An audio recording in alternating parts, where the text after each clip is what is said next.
જૂનાગઢના ખજૂરી હડમતિયાની શાળાના નબળા બાંધકામ સામે શિક્ષણ મંત્રી પ્રફુલ્લ પાનસેરિયા દ્વારા કાર્યવાહી કરાઈ।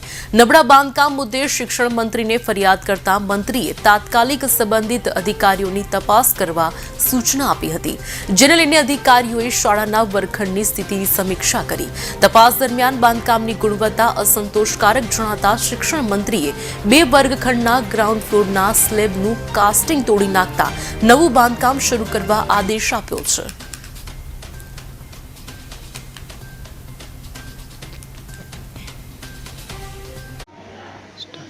ગામ ખજૂરી હડમતિયા, તાલુકો ભેસાણ, જિલ્લો જૂનાગઢ। ખજૂરી હડમતિયા ગામની પ્રાથમિક શાળામાં 2 રૂમ મંજૂર થયેલા છે, જેના સ્લેબનું કામ ખૂબ જ નબળી ગુણવત્તાનું થઈ રહ્યું હતું।